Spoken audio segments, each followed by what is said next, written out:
December মাস পড়লেই প্রত্যেকে নতুন বছরের আগমনের জন্য অপেক্ষা করে। আর এই বছরে ডিসেম্বর মাস পড়ার সঙ্গে সঙ্গে সেই একই রকমের অপেক্ষায় অপেক্ষারত থাকে শিবানী। সে নতুন বছর আসার দিন গুনতে শুরু করে।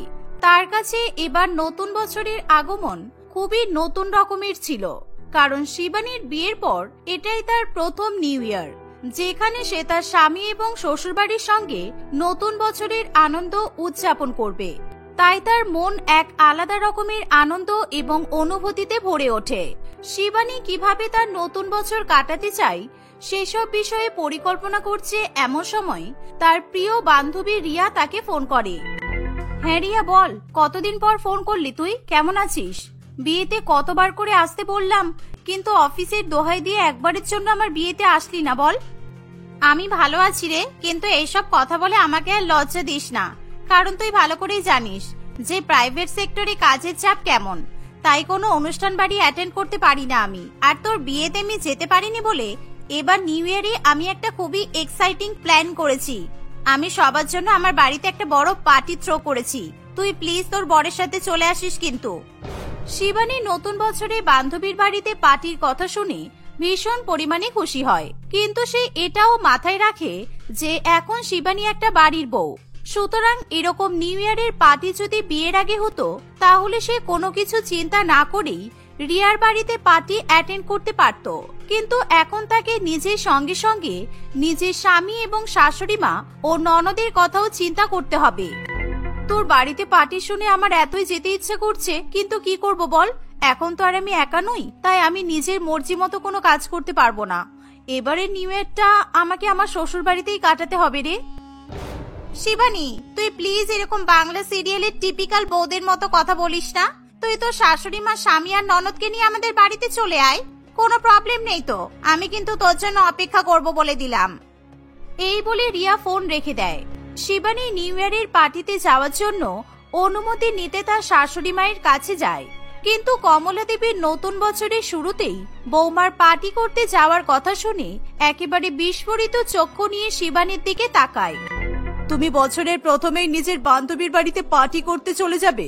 তুমি যদি বান্ধবীর বাড়িতে যাও তাহলে আমাদের নতুন বছরের রান্না বান্না কে করে খাওয়াবে? আমরা কি বছরের শুরুতেই বাসি খাবার খাবো নাকি? তোমার কোনো পার্টিতে যাওয়া হবে না।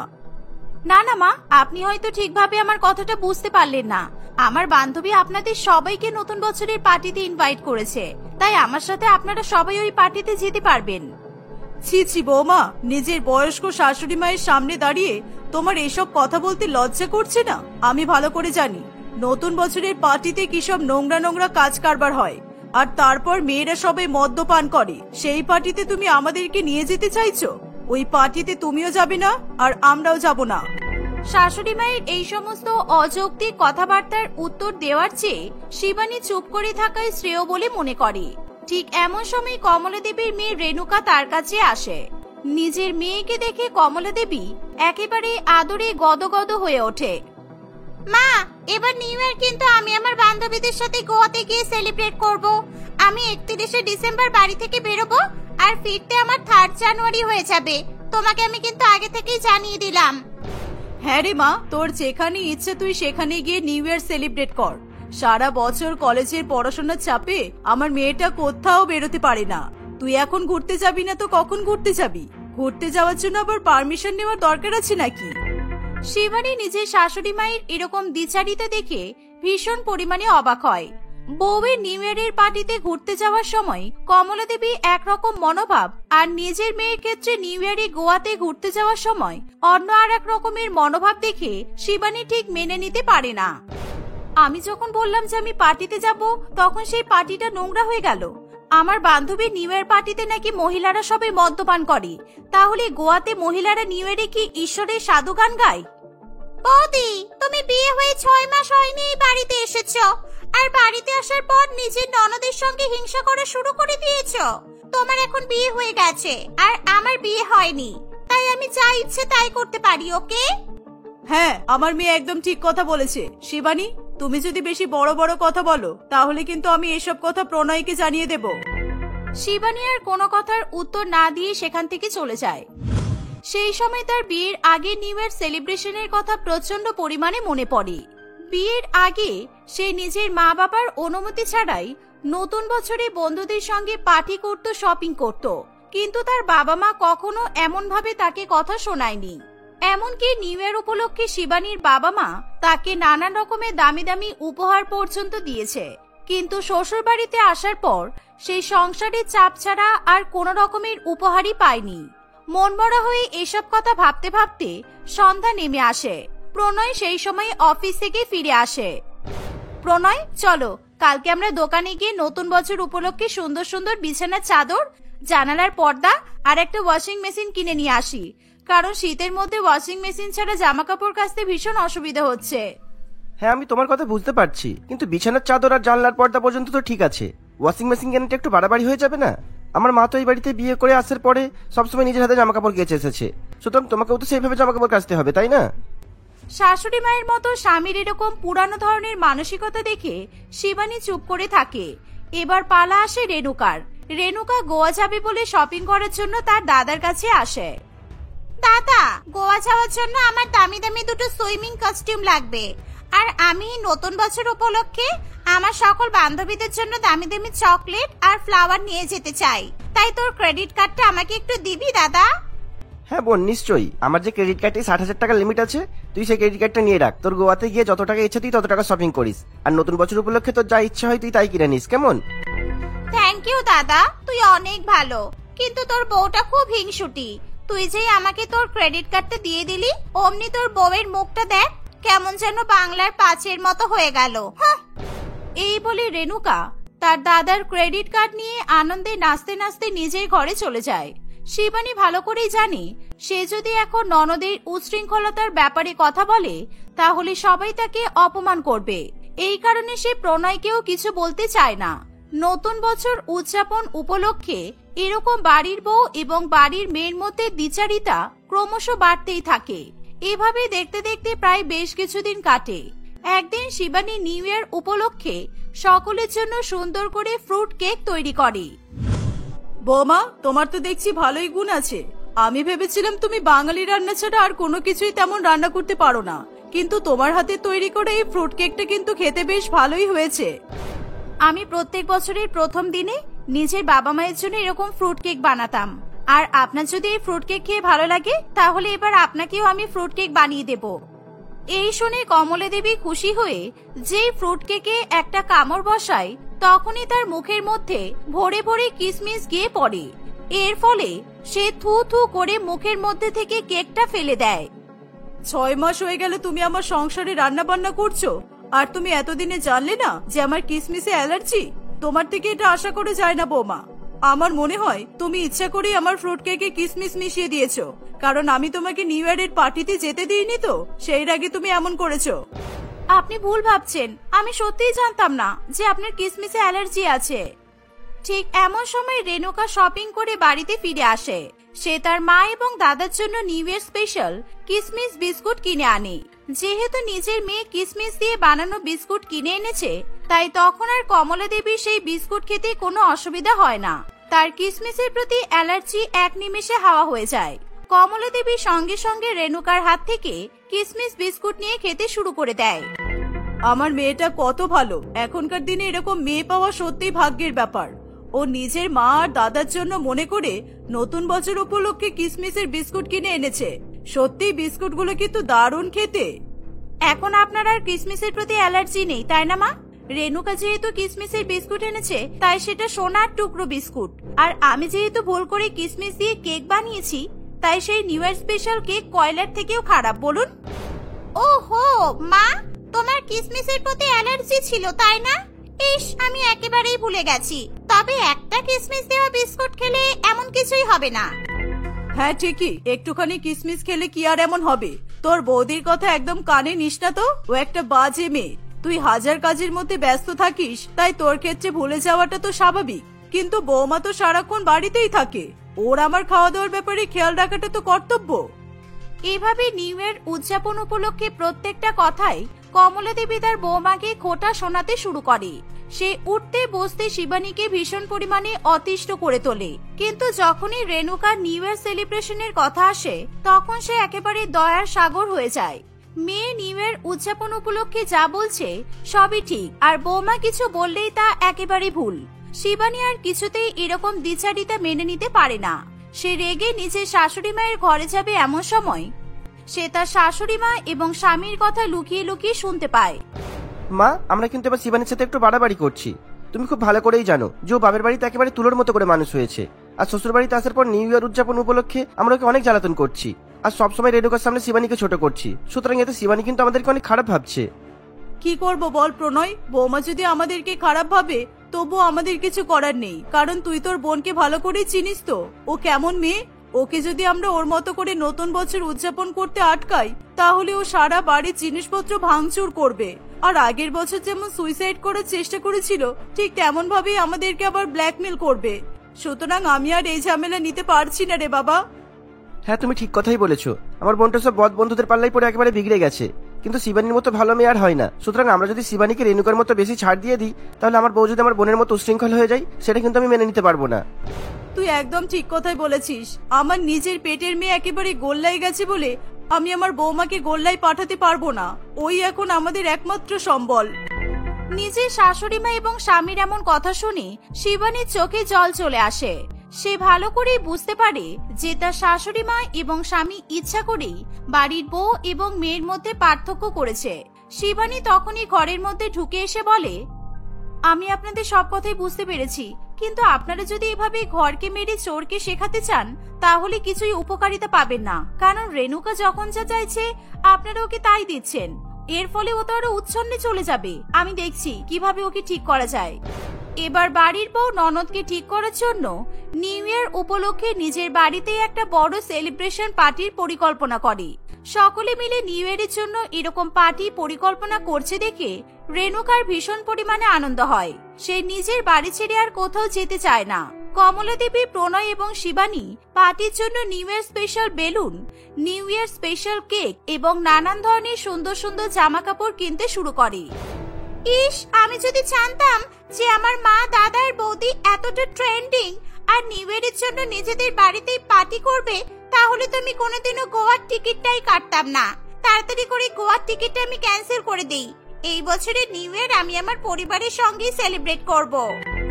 রেণুকা গোয়ায় যাওয়ার টিকিট ক্যান্সেল করে দেয় এবং নিজের পরিবারের সঙ্গে নিউ ইয়ার সেলিব্রেট করতে চাইলে সবাই ভীষণ পরিমাণে খুশি হয়। শিবানী, রেণুকা, কমলা দেবী এবং প্রণয় প্রত্যেকে একসঙ্গে ভীষণ রকম আনন্দ নিয়ে নতুন বছর উদযাপন করে। নিজের মেয়ে সুপরিবর্তনের জন্য কমলা দেবী তার বৌমাকে অনেক অনেক ধন্যবাদ জানায়। মানসী তার স্বামী রতনের সঙ্গে বাস করে। মানসী বাজারে সবজি বিক্রি করে কোনো মতে নিজেদের জীবন ধারণ করে, কিন্তু বর্তমানে সবজির দাম বেড়ে যাওয়ায় সে ভীষণ পরিমাণে চিন্তায় পড়ে। কারণ মানসী ভালো করেই জানে বর্ষার মধ্যে সবজির দাম বাড়লে বিক্রি অনেক পরিমাণে কমে যায়। মানসী মহাজনের কাছ থেকে কোনো মতে বেশি দামে সবজি কিনে বাড়িতে নিয়ে আসে। আজকে রাতে ভারী বর্ষণের সম্ভাবনা আছে, সবজিগুলো খুব সাবধানে রাখতে হবে, না হলে বৃষ্টি পড়লেই সব সবজি নষ্ট হয়ে যাবে। রতন, বারান্দায় আমি সবজি রেখেছি, কাপড় চাপা দিয়ে দিয়েছি, তুমি খেয়াল রেখো তো। আমার বন্ধুরা তাস খেলতে আসবে রাত্রেবেলা, আমি বারান্দায় বসে তাস খেলবো। আমি তো তোমার সবজির খেয়াল রাখতে পারবো না, বুঝেছো? আমি আমার বন্ধুদের সাথে বসে মদ খাবো নাকি তোমার সবজি দেখবো? এই বলে রতন বারান্দায় চলে যায়। মানসী বৃষ্টির ভয়ে নিজের বারান্দায় বসে সবজির খেয়াল রাখতে শুরু করে, কিন্তু বৃষ্টি নামার আগেই সারাদিনের অতিরিক্ত ক্লান্তিতে মানসীর চোখে ঘুম নেমে আসে। তাই সে বারান্দায় বসে বসে ঘুমিয়ে পড়ে। দেখতে দেখতে প্রায় বেশ কিছুক্ষণ কাটে। হঠাৎ করে ভারী বর্ষণ নেমে আসে, কিন্তু মানসীর ঘুম কিছুতেই ভাঙতে চায় না। রতন তার বন্ধুদের সঙ্গে বসে তাস খেলে এবং মদ্যপান করতে থাকে। এভাবেই সারা রাত কাটে। সকালে মোরগের আওয়াজে মানসীর ঘুম ভাঙে। ঘুম থেকে উঠে দেখে সব সবজি ওলটপালট হয়ে পড়ে আছে, আর বৃষ্টির জলে সবটাই ভিজে গেছে। একি, আমার সবজিগুলোর এমন দুর্দশা কি করে হলো? আমি বাজারে গিয়ে এবার কি বিক্রি করব? না না, এটা কি করে হলো? আমি তো সবজি চাপা দিয়ে রেখে গিয়েছিলাম। মানসী তার বরের কাছে গিয়ে এমন দুর্ঘটনার কারণ জিজ্ঞাসা করায় সে তার উপর ভীষণ পরিমাণে ক্ষেপে যায়। তোর সবজি দেখার দায়িত্ব তো আমাদের নয়। আর কালকে যখন বৃষ্টিতে আমরা তাস খেলছিলাম তখন আসলে কালকে রাতে রতন যখন তার বন্ধুদের সঙ্গে বসে তাস খেলছিল, ঠিক সেই সময় ঝাঁপিয়ে বৃষ্টি নেমে আসে। আর সেই কারণে সে তার বন্ধুদের সঙ্গে মিলে মানসীর কষ্ট করে নিয়ে আসা সবজির উপর থেকে ঢাকা দেওয়া কাপড়টা সরিয়ে নেয়, আর সেই দিয়ে তারা নিজেদের তাস এবং মদের বোতল ঢাকা দেয়। এর ফলে ঝড় বৃষ্টিতে সমস্ত সবজি ওলটপালট হয়ে যায়। এমন কথা শুনে মানসী বুঝে উঠতে পারে না যে সে কি করবে। সে ভিজে যাওয়া সবজি নিয়ে কোন রকমে ভ্যানের মধ্যে তুলে নেয়।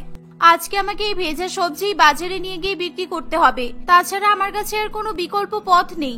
ঈশ্বর যা করেন হয়তো মঙ্গলের জন্যই করেন। এই বলে মানসী কোন রকমে সবজির গাড়ি চালিয়ে বাজারে নিয়ে যায়। সেই সবজি নিয়ে বাজারে বিক্রি করতে শুরু করে, কিন্তু তার সবজির গাড়িতে ভিজে যাওয়া নষ্ট সবজি দেখে কেউ সেই সবজি কিনতে চায় না। কোন রকমে কিছু লোক মানসীর কাছে সবজি কিনতে আসতে চাইলেও, কি গো দিদি, এই টমেটো কত টাকা করে বিক্রি করছো? আর আলু আর লঙ্কা কত করে কেজি? সবজির দাম যে আজকাল বেড়েছে, কোনো সবজিতেই তো হাত লাগানো যাচ্ছে না। টমেটো 100 টাকা কেজি দাদা, আর আলু 50 টাকা, লঙ্কা 80 টাকা। আপনি সবজি নিয়ে যান, দেখবেন এমন টাটকা সবজি এর আগে কখনো দেখেননি। কি, তোমার এই ভেজা পচা গলা সবজির এত দাম? আমায় দেখে কি তোমার মুরগি মনে হচ্ছে নাকি? তোমার কাছে ভেজা সবজি আছে দেখে আমি কম দামে কিনতে এলাম, আর অমনি সবজির দাম বাড়িয়ে দিলে? আমি এত দামি সবজি নিতে পারবো না বাবা। এই সবজিগুলো পচা নয় দাদা, বিশ্বাস করুন, সব সবজি ভালো আছে। আপনি একবার কিনে দেখুন। আর এই বৃষ্টির মধ্যে সবজি ভিজে যেতেই পারে, তাই বলে সবজি খারাপ নয়। তুমি আমায় সব সবজি 3 গুণ কম দামে দিয়ে দাও, তাহলে আমি নিয়ে নেবো। তা না হলে তোমার এই সবজি কিন্তু এত দামে কেউ নেবে না। তাই ভালোই উপদেশ দিচ্ছি, একেবারে কিছু না পাওয়ার থেকে সামান্য কিছুতে পাওয়া ভালো। মানুষে কি করবে কিছুই বুঝতে না পেরে সব সবজি কম দামে সেই লোকটার কাছে বিক্রি করে দেয়। এর ফলে তার কেনা দাম পর্যন্ত উঠে আসে না। মানুষে ভীষণ পরিমাণে দুশ্চিন্তায় পড়ে। সে দেখে যে বাকি সবজিওয়ালাগুলো পর্যাপ্ত দামে সবজি বিক্রি করছে, কিন্তু একমাত্র তারই লোকসান হয়েছে। এমন ভাবে চলতে থাকলে আমি কি করব? কালকে সকালে মহাজনের কাছ থেকে টাকা ধার নিয়ে আবার সবজি কিনতে হবে। এবার তো মহাজন আমাকে আরো বেশি দামে সবজি বিক্রি করবে। মানুষের নিজের সবজি চাষ করার জমি থাকলেও সেই জমি মহাজনের কাছে টাকার বিনিময়ে চাষ করার অধিকার দিয়ে দেয়। এর ফলে তাকে নিজের জমি সবজি মহাজনের কাছ থেকে সবসময় বেশি দামে কিনতে হয়। তাই সে বাজারে সবজি বিক্রি করেও কোনো অর্থই লাভ করতে পারে না। মানুষই বাড়ি ফিরে আসছে, তখনই তার আরেক সবজিওয়ালি বন্ধুর সঙ্গে দেখা হয়। কিরে মানুষী, তোর কি খবর? কিরকম সবজি বিক্রি করছিস? বর্ষার জন্য কিছু নতুন সবজি তুলেছিস? আমি আজকেই পুকুর থেকে শাপলা তুলে বিক্রি করলাম। না রে কমলা, আমার সবজি ব্যবসা একেবারে ভালো যাচ্ছে না। বটটাও হয়েছে ওরকম, 1 টাকাও সংসারে দেয় না। এদিকে বৃষ্টির মধ্যে সবজি ভিজে যাচ্ছে, নষ্টও হয়ে যাচ্ছে, আর সঠিক দামে কেউ সবজি কিনতেও চাইছে না। তুই তাহলে সবজিতে ওষুধ মাখিয়ে রাখতে পারিস। আমি একটা ওষুধের নাম জানি। ওই ওষুধ সবজিতে লাগিয়ে দিলে বৃষ্টির জল লাগলেও সবজি তাজা থাকে। আলু, লঙ্কা, শাক পাতা, টমেটো কিছুই পচবে না। কমলার কথা শুনে মানসী খুবই খুশি হয়। সেই মুহূর্তেই মানসী বাজার থেকে ওই ওষুধ কেনে। সে মহাজনের কাছ থেকে ধারে সবজিও কিনে নেয়। সেই সবজিতে ওষুধ লাগিয়ে সে বিক্রি করতে শুরু করে। এর ফলে সমস্ত সবজি একেবারে সতেজ থাকে। মানুষই সেই সব সবজি পর্যাপ্ত দামে বিক্রি করা শুরু করে। দেখতে দেখতে প্রায় বেশ কিছুদিন কাটে। একদিন এক পুলিশ অফিসার কমলবাবু বর্ষার মধ্যে মানুষের কাছ থেকে এক ব্যাগ সবজি কিনে নিয়ে যায়। গিন্নি, এই সবজিগুলো ভালো করে গরম জলে ধুয়ে নাও, কারণ বাইরে যা বৃষ্টি পড়ছে সব সবজিতেই কাদা জল লেগে পড়ে গেছে। তাই গরম জলে ধুলে নোংরা চলে যাবে। কমলবাবুর কথা মতো তার স্ত্রী গরম জল করে। সে সবজি গরম জলে চুবিয়ে দেয়। কিছুক্ষণের মধ্যেই সেই জল নীল রং ধারণ করে। এর ফলে কমলবাবু এবং তার পরিবার ভীষণ পরিমাণে ভয় পেয়ে যায়। এ তুমি কোথা থেকে সবজি কিনে নিয়ে এসেছো? সবজিতে বিষ মেশানো? কি সাংঘাতিক বাবা! এত আগুন দামে সবজি কিনে নিয়ে এসেছো, তার উপর এতে এত ভয়ানক জিনিস দেওয়া। পেটে গেলে তো দুরারোগ্য ব্যাধি হবে। আমি এক্ষুনি গিয়ে ওই সবজিওয়ালিকে ধরবো, তারপর বোঝা যাবে কত ধানে কত চাল হয়। আমি কিছুতেই ছেড়ে কথা বলবো না। এই বলে কমলবাবু মানসীর কাছে যায় এবং তাকে যা নয় তাই ভাষায় অপমান করে। মানসী ভীষণ পরিমাণে ভয় পেয়ে যায়। বিশ্বাস করুন দাদাবাবু, আমি সবজি টাটকা রাখার জন্য তাতে ওষুধ লাগিয়েছি। আমি বুঝতে পারিনি এই ওষুধ যে মানুষের পেটের ক্ষতি করবে। আমাকে ক্ষমা করে দিন। ক্ষমা, তোমার সবজি বিক্রির লাইসেন্স আমি এই মুহূর্তে ক্যান্সেল করে দেবো। তুমি যেন কখনোই বাজারে সবজি বিক্রি করতে না পারো সেই দায়িত্ব আমার, বুঝেছো? আমার এমন ক্ষতি করবেন না, আমি সবজিতে বিষ মেশাইনি, এমন কাজ আমি করি না, বিশ্বাস করুন। কমলবাবু মানসীর কোনো কথাই শুনতে চায় না। সে তার ঊর্ধ্বতন কর্তৃপক্ষের কাছে ফোন করে মানসীর লাইসেন্সটা ক্যান্সেল করিয়ে দেয়। মানসী কি করবে কিছুই বুঝতে পারে না। সে বাজারে উপস্থিত সকলের সামনে অপমানিত হয়। কেউ আর তার কাছ থেকে সবজি কেনে না। মানসী কাঁদতে কাঁদতে বাড়ি ফিরে আসে। এই দেখে কমলা খুবই খুশি হয়। আমি ভালো করেই জানতাম ওই পোকামাকড় মারার ওষুধ সবজিতে দেওয়া ঠিক নয়, কিন্তু আমি তবুও তোকে এই ওষুধ দিয়েছি যাতে তোর সবজি বিক্রি করা বের হয়ে যায়, কারণ আমি চাই না আমার প্রতিদ্বন্দ্বী কেউ থাকুক। এই কথা শুনে মানসী কাঁদতে কাঁদতে বাড়ি চলে যায়। সে বুঝে উঠতে পারে না সে কি করবে। সে ভীষণ পরিমাণে চিন্তায় পড়ে। তার সবজি বিক্রি করার ভবিষ্যৎ প্রায় শেষ হতে বসে। এর ফলে সে কাঁদতে কাঁদতে মহাজনের কাছে যায়। দাদা, দয়া করে আমাকে বাঁচান, আমাকে সবজি বিক্রি করতে দেওয়া হচ্ছে না, আর আমি যদি সবজি বিক্রি করে টাকা ইনকাম করতে না পারি তাহলে আপনার ধার আমি কিভাবে শোধ করব? আমি সব শুনেছি, তুই সবজিতে নাকি বিষ মেশাস, তাই তোকে কোনো মতেই আমি সাহায্য করতে পারবো না। তোর যা জমি আমার কাছে ধারে রেখেছিস আমি সব নিয়ে নেবো, আর সবজি কেনার জন্য যা টাকা নিয়েছিলি তা আমাকে 3-4 দিনের মধ্যেই ফেরত দিয়ে যাবি। এটা আমার পক্ষে কোনোদিনই সম্ভব নয় দাদা। আমি অতগুলো টাকা আপনাকে কিভাবে 3-4 দিনের মধ্যে ফেরত দেব? মহাজন কোনো মতেই মানসীর কথা শুনতে চায় না। সে বাড়ি এসে দরজা বন্ধ করে ভীষণ পরিমাণে কান্নাকাটি করে। সে আর এই বর্ষার মধ্যে সবজি বিক্রি করার জন্য বেরোতে পারে না। সে তার বরকে কিছু সাহায্য করার কথা বললেও রতন কিছুতেই তাকে কোনো রকম ভাবে সাহায্য করে না, বরং সে তার বউকে ভীষণ পরিমাণে বকাবকি করতে থাকে। আমার কাছে আর কোনো রাস্তা থাকলো না। সমাজ আমার ভালো মানুষের কোনো দাম দেয়নি, তাই সমাজের প্রতি আমার কোনো দায়বদ্ধতা নেই। একটা মেয়ে মানুষ হয়ে সবজি বিক্রি করছি, তাই আমাকে এত অপমান, এত জ্বালা যন্ত্রণা সহ্য করতে হচ্ছে। এভাবেই কয়েকদিন কাটে। একদিন গ্রামে ভয়ঙ্কর পরিমাণে বৃষ্টি নামে। রতন বাড়ি ফেরার আগে কাজের জায়গাতে ভয়াবহ বৃষ্টিতে আটকে যায়। এর ফলে মানসী বাড়িতে একাই থাকে। দেখতে দেখতে প্রায় বেশ কিছু সময় কেটে যায়। রতন বাড়ি ফিরে আসলে সে দরজায় ধাক্কা দিলেও তার বউ কিছুতেই দরজা খুলতে চায় না। রতন ভীষণ পরিমাণে ভয় পেয়ে যায় এবং সে দরজা ভেঙে ভেতরে ঢুকে পড়ে। এ কি হয়ে গেল তোমার? চোখ খোলো বলছি, তুমি আমাকে ছেড়ে এভাবে চলে যেতে পারো না। দয়া করে চোখ খোলো, আমি তোমার উপর কোনো অত্যাচার করব না। মানসী এত অপমান সহ্য করতে না পেরে ঘুমের ওষুধ খেয়ে আত্মহত্যা করে। তাই সে তার স্বামীর আওয়াজে কোনো সাড়া দিতে পারে না। সে সকলের উদ্দেশ্যে একটি চিঠি লেখে। সেই চিঠিতে লেখা ছিল, এতদিন সকলে শুনেছেন যে কৃষকরা ঋণ শোধ করতে না পেরে দেনার চাপে আত্মহত্যা করেছে, কিন্তু আজকে আমি একজন সবজিওয়ালি অর্থাৎ মহিলা সবজিওয়ালি হয়ে লোকজনের এত অপমান অবহেলা সহ্য করতে পারছি না। সবজি বিক্রি করে আমি কি এতটাই দোষ করেছি যে আমাকে মানুষ বলে গণ্য করা হবে না? আর আমি কখনোই ভাবতে পারিনি সবজিতে ওষুধ মিশিয়ে আমি কখনো লোকজনের শরীর খারাপের কারণ হয়ে দাঁড়াবো। আমাকে আমার বান্ধবী আমার অজান্তেই এই পথে ঠেলে দিয়েছে, আর সেই বান্ধবী হলো কমলা।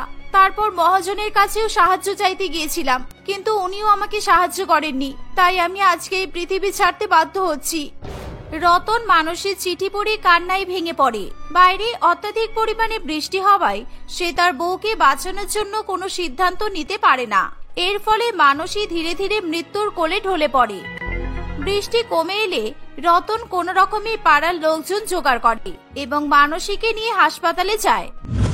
ডাক্তারবাবু, দয়া করে আমার বউকে বাঁচিয়ে নিন, ও আমার চোখের সামনে মরে যাবে, এটা আমি হতে দিতে পারি না। ডাক্তারবাবু মানসীর চিকিৎসা করে বলে, আই এম সো সরি, আপনার বউ 2-3 ঘন্টা আগে এক্সপায়ার করে গেছে। উনি যে কলের ডোজের ওষুধ খেয়েছেন সেই ওষুধ খেয়ে সাধারণত মানুষরা বেঁচে থাকে না, তাই আমাকে ক্ষমা করে দেবেন, আমি আপনার বউকে বাঁচাতে পারলাম না।